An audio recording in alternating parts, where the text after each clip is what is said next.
La adolescencia es una época de cambios, un periodo de transición que se considera un fenómeno biológico, cultural y social con características peculiares. En el mundo, muchas adolescentes entre los 10 y 19 años de edad ya han iniciado sus relaciones sexuales. La mayoría ha sufrido de embarazos no deseados. Otras, en cambio, utilizan el método anticonceptivo que le ha recomendado alguna amiga y no el médico, muchas veces de espaldas a la familia. Atendiendo a la edad de estas muchachas, ¿qué métodos anticonceptivos resultan adecuados? ¿Acaso algunos de ellos pueden implicar riesgos para la salud? ¿Qué papel le corresponde a la familia? En esta emisión de Mitos de la Salud, dialogamos sobre el uso de anticonceptivos en la adolescencia con Vivian García y una voz autorizada de la ginecología infanto-juvenil en Cuba. Hola, muy buenas tardes. Es un placer poder compartir con ustedes esta emisión de Mitos de la Salud, donde ya está presentado nuestro tema. Vamos a hablar de la anticoncepción en la adolescencia. Sobre todo porque hay una disminución en cuanto al promedio de edades de los jóvenes que se inician por primera vez en las relaciones sexuales. Y para esclarecer las no pocas interrogantes que siempre genera nuestro programa, es un privilegio contar con la presencia de la doctora Ariana González Balmaceda, especialista en ginecobstetricia. Buenas tardes y bienvenida. Ya, buenas tardes. Qué Gracias placer por invitarnos, porque siempre es bueno tener un espacio, sobre todo un espacio de gran visibilidad, para que la población esté informada de las necesidades que tiene y de dónde puede acudir frente a una determinada situación. Y para eso es un programa ideal. Muchísimas gracias, doctora. Usted, hizo un diplomado en ginecología infanto-juvenil y además también forma parte de un grupo provincial de muy reciente creación que trabaja intensamente para prevenir el embarazo en la adolescencia. En este sentido, sé que la Organización Mundial de la Salud establece como la edad entre los 10 y 19 años, ¿verdad? Para definir esa etapa tan importante en la vida de los seres humanos que es la adolescencia. Ahora, ¿por qué no están preparados los órganos reproductores de niñas, niños, adolescentes de estas edades para iniciar su relación sexual? Esta etapa, muchos le llaman la infancia que adolece, esa es una frase, porque la infancia está pasando al periodo de adulto. Entonces hay muchos cambios biológicos, fisiológicos y psicológicos que no pueden ser dejados de tener en cuenta porque son muy importantes. En la parte, pudiéramos llamar orgánica, anatómica, comienza la maduración del aparato ginecológico y del aparato reproductor masculino también. Esta maduración conlleva incluso transformación en la forma de los órganos. Por ejemplo, el útero. El útero de una niña tiene una forma triangular y el útero tiene que cambiar a una forma elíptica para estar preparados para el embarazo, para todo lo que el embarazo impone sobre el útero. Ese desarrollo tan grande, el útero se multiplica más de 1000 veces su tamaño durante el embarazo, entonces para eso tiene que tener una preparación previa. Y entonces nosotros hablamos con respecto ya a las adolescentes de un tema que se llama edad ginecológica. La edad ginecológica no es la misma la edad cronológica, porque la edad ginecológica se inicia cuando la muchacha tiene su menarquia o su primera menstruación. Y entonces se comienza a contar a partir de ahí la madurez del sistema que produce las hormonas. El mecanismo de regulación hormonal es muy interesante porque es una regulación que tiene incluso un componente nervioso alto, un componente de la corteza del cerebro, pero también la regulación principal hace una glándula muy pequeñita que está casi detrás de la nariz que se llama hipófisis. Y entonces esa hipófisis manda sobre todo el organismo. Y es el proceso de maduración inicial, la producción de las hormonas no es una producción rítmica como ocurre ya en la mujer adulta, es una producción que se hace muy irregular y eso es lo que provoca que los ciclos sean irregulares, que la ovulación sea irregular. Entonces, a ver, básicamente no deben comenzar a tener en esas edades relaciones sexuales porque biológicamente, orgánicamente, estos órganos no están preparados ni están formados totalmente. Ahora, ¿de qué depende, por ejemplo, que unos adolescentes, vamos a utilizar la palabra intensos, ¿no? O sean más despiertos que otros? A esa edad, como usted me está explicando, comienzan muchos cambios hormonales, para ser honestos, y ellos comienzan, todos comenzamos en esas edades a sentir sensaciones, percepciones diferentes, que hace que en unos sean un poco más intensas que en otros. Ay, esa es una pregunta muy interesante porque eso también pertenece al grupo de los factores que está regulado de diversas formas. Tiene una regulación biológica en la que incluso interviene la genética, o sea, el comportamiento hereditario, pero tiene que ver con una cuestión de cultura también, de la idiosincrasia, del comportamiento. Nosotros lo vemos aquí en nuestro país, en la diferencia que se establece entre el campo y la ciudad, que ya cada vez es menos, donde es normal que las niñas en el campo iniciaran anteriormente una vida sexual primero que los varones. Y así pasaba sobre todo en las escuelas internas. Entonces está influenciado por el medio, está influenciado por el grupo en el cual está el adolescente involucrado. Hay adolescentes que tienen grupos que por lo general son mayores de edad, y hoy nosotros estamos viendo en nuestras adolescentes un comportamiento que se está acercando al de países mucho más desarrollados, y es que las niñas las adolescentes empiezan su vida sexual no con adolescentes, sino con hombres que le llevan más de 6 o 7 años de edad, que esto ya está separándose de lo que es el comportamiento. Entonces todo esto tiene que ver en la edad de inicio de las relaciones sexuales. Vamos a hacer una pausa en la conversación, doctora Ariana. El tema de hoy promete, yo creo que el interés, ojalá estuvieran muchos adolescentes viendo mi programa de hoy, que prestaran de la mejor manera atención a lo que hoy vamos a hablar en nuestro programa. Nosotros, por supuesto, que vamos a desentrañar uno de los tantos mitos relacionados con la anticoncepción en la adolescencia. Hay quien tiene relaciones sexuales y dice que, bueno, si tenemos relaciones sin penetración, pues no corremos riesgo de quedar embarazada, se puede eyacular afuera y tampoco hay riesgo de quedar embarazada, pero hay uno de manera muy marcada que vamos a desentrañar en los minutos finales de mitos de la salud, y es el famoso método del calendario o del ritmo. ¿Será cierto o falso? ¿Mito o realidad? Estamos en vivo. Tenemos el teléfono 2445-3447. Puedes llamarnos si los deseas. Ahora mismo ya está lista Bexy Segura Oro desde Exteriores. Buenas tardes, Bexy. Sí, muchísimas gracias. El saludo para ti, Vivi, y para todo nuestro equipo en el estudio, por supuesto, para los televidentes también. Me parece muy acertado que hoy hablemos de este tema si tenemos en cuenta que cada vez son menores las edades en que se realizan las primeras relaciones sexuales. Por eso, y para hablar más al respecto, los invito para que me acompañen. Que cada día son más jovencitas que empiezan a tener su primera relación sexual. Eso es un tema casi tabú todavía en nuestra sociedad, pero tú como madre, ¿qué opinas al respecto de eso, de que cada día tengan menos edad cuando tienen esa primera relación sexual? A ver, como madre, es verdad que es un tema difícil, duro, pero nada, cuando hay comunicación entre mamá e hija, no me parece que se haga tan difícil la situación.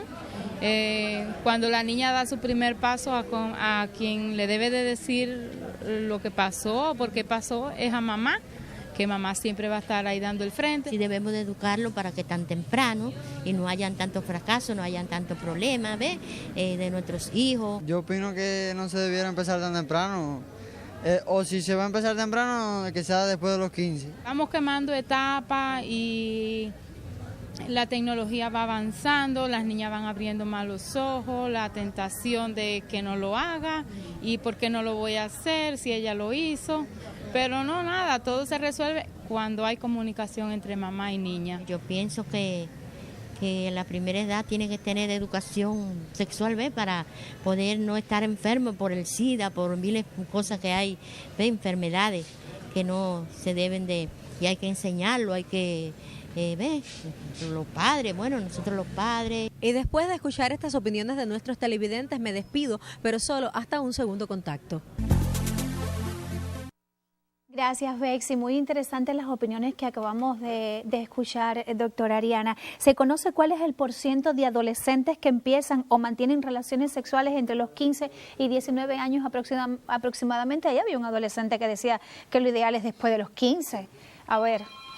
En realidad se considera los 18 años como una edad en la que ya la madurez del aparato del sistema reproductor y la madurez fisiológica, la psicológica de los y las adolescentes están de verdad preparados para asumir con responsabilidad lo que es una relación sexual. O sea, esa es la edad aproximada alrededor de los 18 años, pero no para el embarazo. El embarazo es mucho mejor si se espera a los 25 años, si se espera más de 5 años después de la menarquia, o sea, más de los 5 primeros años de edad ginecológica activa. Y nosotros hemos obtenido en trabajos que hemos hecho en el hospital entre las adolescentes que van al servicio de terminación voluntaria de embarazo, datos que nos alarman. Y es, por ejemplo, el hecho de que tenemos cerca de un 20% de nuestras adolescentes aquí, en esta provincia, en los 5 municipios, los 7 municipios que tributan al Hospital Lenin, que tienen inicio de sus relaciones sexuales de antes de los 13 años. Y estamos hablando, eso es una cifra alarmante, o sea, no es... Si nos estiramos hasta los 16 años, ese porciento crece hasta el 60%. Y un poquito más, entonces son las mínimas. ¿Y las que no pacientes. acuden? No, estoy hablando entre las que acudieron porque estaban embarazadas a solicitar una terminación voluntaria de embarazo. O sea que las que no acuden y sí tienen y sí se protegen es un porciento grande, pero de forma general en el país se considera que entre un 60 y un 70% de las adolescentes hasta los 17 años ya han iniciado su vida sexual. Son cifras que realmente... Y que después de los 20 años, solo un 1 o un 2% de las muchachas son las que inician la vida sexual después de los 20 años. Casi siempre muchachas que pertenecen a religiones que miran la castidad como algo muy importante, entonces demoran el inicio de su vida sexual. Pero ya dices que es un 1 o un 2%. Casi prácticamente nada. Realmente son cifras que a uno que es padre, que además convive también con tantos adolescentes, con la familia, nos alarma y nos preocupa. Ahora, una vez que estos adolescentes, en el caso del sexo femenino, comienzan las relaciones sexuales, empiezan entonces a buscar los métodos anticonceptivos para no tener los embarazos no deseados. Y yo quisiera hablar de este tema. Popularmente se conoce la T de cobre, se conoce el ASA, también van algunas adolescentes, incluso hasta la familia, una vez que ya sé que la niña comenzó sus relaciones sexuales, bueno, vamos rápido a ponerte un anillo, a ponerte una T porque no me puedes salir embarazada.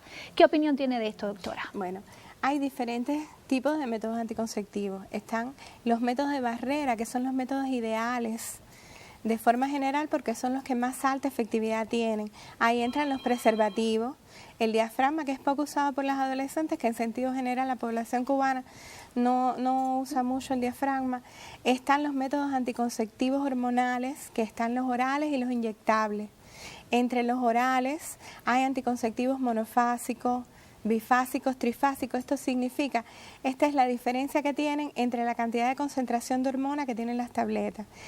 Hay anticonceptivos que son, la vida sexual de la mujer está regida por 2 hormonas, los estrógenos y la progesterona. Hay anticonceptivos que son combinados porque tienen estrógenos y progestágenos, y hay anticonceptivos que son progestágenos solos, que en este caso son los ideales para la adolescente. Por la propia inmadurez que tiene su sistema, siempre se recomienda de los anticonceptivos los progestágenos solos o los anticonceptivos monofásicos combinados. ¿Aquí tiene de estos? Bueno, aquí tenemos el levonorgestrel, que es un progestágeno solo. En este caso, este levonorgestrel que tenemos acá es la tableta, la píldora del famoso día siguiente. Yo me gustaría que la vieran. Ajá, por favor, Artemio, ¿se la puedes alcanzar o usted mismo sí puede alcanzarla? Entonces, porque la píldora del día siguiente, el levonorgestrel, el rosado, la cajita rosada, la cajita rosada, Artemio. Entonces, Los progestágenos solos, decía, son muy buenos. Están los combinados que tienen diferentes dosificaciones, los inyectables también es así, son progestágenos solos o progestágenos combinados. A ver, esta es la tableta del día después. Esta es la tableta del día después. Esto que están viendo aquí son 2 tableticas que pueden ser tomadas sin agua, que no necesitan ningún método de conservación especial, que se pueden traer en la cartera o en el bolsillo. Ajá, ahí muestra en pantalla, doctora, en la cámara 2, ahí está, ahí. O en el bolsillo, y que su efectividad es casi de un 99%. Cuando se ingieren las primeras 12 a 24 horas después de un contacto sexual no protegido o que se produzca un accidente en el caso del uso de los métodos de barrera. Ahora, este medicamento, esta tableta, ¿se comercializa en la red de farmacias? 40 centavos en todas las redes de farmacia. Esto que estoy trayendo aquí, ahora mismo, estos anticonceptivos que están mostrados acá, están en este momento presentes en nuestras redes de farmacia o presentes en nuestras consultas de planificación familiar, como es el caso del microginón o miniginón, que es un anticonceptivo que es subvencionado, que está en la red de consultas de planificación familiar. Y bueno, tenemos una inversión muy importante que ha hecho el país, muy importante, que es el uso de los implantes, que a nivel internacional los implantes valen casi $100. Cada uno. Cada uno. Ese implante, este caso es un progestágeno solo. Y esto se pone de forma gratuita. Es el Yadel, se pone gratuita en nuestro servicio de atención al adolescente, en la consulta de ginecología infanto-juvenil del pediátrico, a las adolescentes que van a terminación voluntaria de embarazo en el Hospital Lenin y en la consulta de planificación familiar del Máximo Gómez. En este momento que estamos hablando, tenemos disponibilidad de estos anticonceptivos. Levomera hay en la farmacia de Frexes y Pepe Torres. Ahora, doctora, a disposición, igual que Trienor, que es un anticonceptivo, en este caso trifásico. Que incluso el Trienor estaba un poco desaparecido de la red de farmacias, me alegro mucho que esté de vuelta. Ahora, doctora, en cuanto a las adolescentes que emplean los anticonceptivos hormonales, que son este grupo del que usted nos estaba explicando, tanto los orales como los inyectables, ¿estos son mejores? ¿Traen a corto o a largo plazo alguna contraindicación? Hay personas que piensan que engordan, que les salen vellos. Ya. Bueno, todas las tabletas vienen con un prospecto. Ahí si abrimos el prospecto en Levomer, casi nos asustamos leyéndolo. Yo decía, si alguien quiere asustarse de verdad, que lea el prospecto de la aspirina, por ejemplo, que es un medicamento tan bueno que ha servido tanto a la humanidad. Los anticonceptivos hormonales, tanto los inyectables como las tabletas, tienen muy pocos efectos adversos. Aquí en esta provincia se hizo un estudio con más de 1000 adolescentes que estaban seguidas en el hospital pediátrico con el uso del etinor y se encontró que el principal efecto adverso que les provocaba era ansiedad, ni obesidad, ni aumento de tamaño ni de las mamas, ni aparición de vello, al contrario. No. Todo estaba, la regulación incluso, hay 2 formas de usar los anticonceptivos en tableta, que es los ciclos de 21 días, descansando 7 días, pero hay ciclos extendidos, que son ciclos que se usan en pacientes que tienen sangrados abundantes, o incluso las deportistas, usan ciclos extendidos para no afectar su periodo de competencia y entonces estos ciclos extendidos se pueden usar tomando los anticonceptivos orales hasta por periodos de 3 meses seguidos, 3 a 6 meses, y entonces se descansa 7 días y se continúa con muy pocos efectos adversos. Ahora, pero teniendo en cuenta esto que usted nos acaba de explicar, ¿qué factores se deben tener en cuenta o se deben considerar para la elección de cada uno de estos métodos anticonceptivos teniendo en cuenta estas edades? Ya. Nosotros, bueno, bien, las adolescentes y cualquier mujer que desee, pero en las adolescentes es mucho más importante porque su organismo no está totalmente preparado. Entonces nosotros tenemos nuestras consultas de planificación familiar. En esas consultas de planificación familiar hay personal calificado que le hace un interrogatorio exhaustivo, que hace un examen físico, que incluso se indican hasta complementarios para escoger el método anticonceptivo ideal. Ahorita estábamos hablando de que incluso hay una iniciativa de la Organización Panamericana de la Salud, en la cual se están formando facilitadores, o sea, este es personal que no es médicamente entrenado, no es médico, es enfermera, son como nuestras brigadistas sanitarias o como los facilitadores que tiene el programa de VIH-Sida. Y entonces han surgido métodos más fáciles para ellos que pueden ser capaces de recomendar un anticonceptivo, y es clasificarlos en 4 grupos. En pacientes que no tienen ningún factor de riesgo y que por lo tanto pueden usar cualquier método anticonceptivo, en pacientes que tienen al menos un factor de riesgo, pero que incluso así pueden usar prácticamente todos los métodos, que son los grupos 1 y 2, y los grupos 3 y 4, que son pacientes que tienen alguna enfermedad crónica, que esté descompensada en ese momento y que tienen patologías de mucho riesgo para la vida, en las cuales sí están formalmente contraindicados, porque como quiera que sea, estamos usando una hormona que estamos añadiéndole, en el caso de los anticonceptivos orales, una hormona al organismo. Pero, por ejemplo, en el caso de un infarto cerebral o una hemorragia cerebral que no están aconsejados, los anticonceptivos orales o los anticonceptivos inyectables hormonales o los implantes, que también son anticonceptivos hormonales, pero en este caso de larga duración, están entonces recomendados los dispositivos intrauterinos.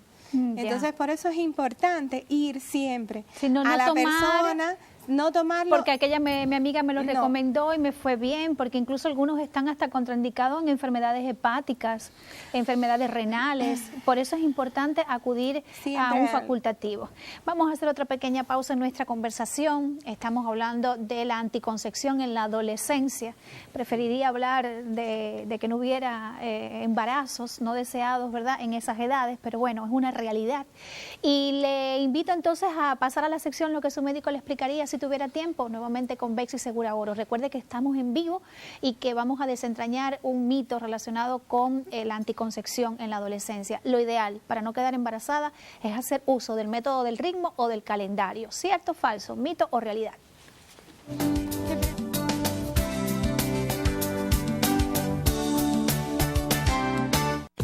¿Qué es la efebifobia? La efebifobia proviene del griego efebo, que quiere decir adolescente. Por lo tanto, se trata del miedo o temor a los adolescentes. Algunos estudios indican que se trata exactamente del miedo a personas entre los 25 y 34 años y que se debe a la asimilación de estereotipos negativos o malas experiencias con jóvenes o adolescentes cuando se les percibe con comportamientos como los irrespetuosos con los padres, impacientes, violentos, sin autocontrol, demasiado enérgicos, irresponsables y además propensos a vicios como el consumo del alcohol o las drogas.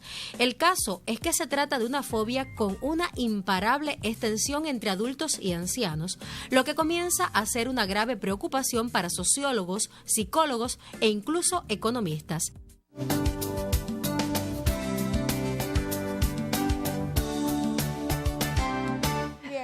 Bueno, yo incluso le pido a mi doctora tratar de concentrarnos lo más brevemente que podamos para poder responder todas las interrogantes, pero no se preocupe, doctora. ¿Son realmente efectivos todos estos métodos anticonceptivos? Sí, son bastante efectivos. O sea, estamos hablando de una efectividad que está por encima del 75%. El preservativo, bien usado, 1,29%. El implante, bien, o sea, el implante también está en el 99%. El Levoemer, cuando se usa en las primeras 24 horas, ideal en las 12, después de un contacto sexual no protegido, 95% de efectividad. O sea, estamos hablando de métodos muy efectivos cuando se usan correctamente. Ahora, para no quedar embarazada, pero estos métodos anticonceptivos no protegen de la transmisión de las infecciones de transmisión sexual. El mundo está pidiendo para las adolescentes hoy la doble protección. El uso de anticonceptivos hormonales con el preservativo. Tengo una llamada aquí de una madre que dice que si los anticonceptivos, se refiere a la T de cobre, al ASA, pueden a la larga crear causa de lupus eritomatoso y de otras enfermedades, doctora. No, los anticonceptivos, sobre todo los actuales, porque el mundo se ha ido desarrollando y cada vez las tabletas tienen menos contenido de hormonas y por eso provocan menos efectos perjudiciales. yo no voy a decir imposible, que los anticonceptivos no dejen, sobre todo, por ejemplo, los dispositivos intrauterinos, cuando no se colocan adecuadamente, se pueden asociar a infecciones, se pueden asociar incluso a la enfermedad inflamatoria pélvica. Cuando no hay una doble protección y hay invasión de gérmenes, la culpa no es del anticonceptivo. La culpa es de los gérmenes que se asocian al proceso de las infecciones a repetición del mal empleo. Hablábamos, por ejemplo, del lupus. No es imposible que el uso de tabletas anticonceptivas condicione el lupus, porque el lupus es una condición sin salir del campo que me corresponde, en la cual el cuerpo produce anticuerpos contra sus propias células. Y esto es imposible que una tableta anticonceptiva lo provoque. Sí es importante saber que cuando la paciente tiene un lupus, el uso de tabletas anticonceptivas de altas dosis puede provocar que se manifiesten las reacciones cutáneas propias de la enfermedad, lo que no significa, al contrario, con un lupus compensado, el lupus entra dentro de la categoría 2, o sea, se puede usar cualquier anticonceptivo. Bueno, voy a darle alguna acuse de recibo de algunas llamadas, agradezco muchísimo. Dianelis Ricardo nos ha llamado, dice, tomé las pastillas por 3 años y ahora 1 año y medio he intentado salir embarazada y no lo logro. ¿Por qué? A ver, para Dianelis, la respuesta es que acuda a la consulta de manejo después de 1 año de relaciones sexuales no protegidas. Sin salir embarazada, tiene que ir a la consulta de manejo de la pareja infértil de su policlínico, porque las tabletas anticonceptivas, el uso de tabletas es fácilmente reversible. Después de suspenderla, se tiene que reactivar la fertilidad con todos los métodos de anticoncepción hormonal. En el al tercer mes ya se reactiva totalmente la fecundidad. Hablemos de fertilidad. Sí. Hablemos de otro de los métodos anticonceptivos también muy usados por los adolescentes y es el famoso coito interrupto.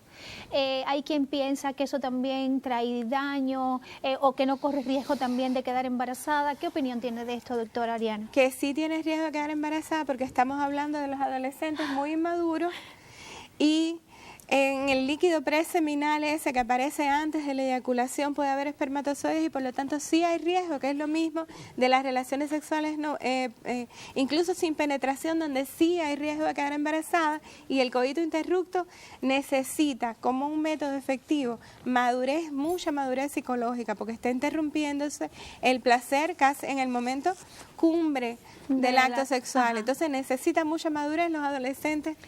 Mire, el tema ha rebasado nuestro tiempo televisivo. Yo, con el permiso de todo mi equipo de trabajo, y si usted está de acuerdo, la voy a convocar la próxima semana porque vamos a darle continuidad a este tema. Aquí hay muchas preguntas que incluso agradezco a los televidentes, sobre todo adolescentes que olvidaron un día tomarse la pastilla y inmediatamente al siguiente se toman 2. No. De eso entonces vamos a dejarlo para la próxima semana, pero vamos a desentrañar el mito que escogimos para esta emisión de hoy. ¿Es cierto o falsa la creencia que lo ideal para no quedar embarazada en estas edades es hacer uso del método del ritmo o del calendario? Ese de que si lo hago 10 días antes o 10 días después. No, ¿es cierto o falso? Es falso porque las adolescentes no están completamente maduras y por lo tanto la ovulación se puede producir en cualquier momento del mes. Y eso hace que el método del ritmo sea ineficaz para el adolescente. Aquí tengo una llamada de Sonia del Pino que dice, el método del calendario, el ritmo es efectivo. Tengo 66 años y lo usé siempre, quedé embarazada por no tenerlo en cuenta. Mire usted lo que dice ella. Lo que hay es que tener, por supuesto, todo regulado y el conocimiento del método. Estamos de acuerdo cuando se sobrepasan los 20 años. Ajá. Y felicidades para ella por haberlo logrado. Bueno, ha sido un placer tenerla en este programa, doctora. Recuerde que la semana que viene la voy a esperar y termino con esta reflexión. La familia tiene que estar involucrada, informada sobre el tema de la adolescencia y la anticoncepción. Una llamada que recibimos de Mercedes Rodríguez, maestra de Nicaro. Gracias y la espero la próxima semana.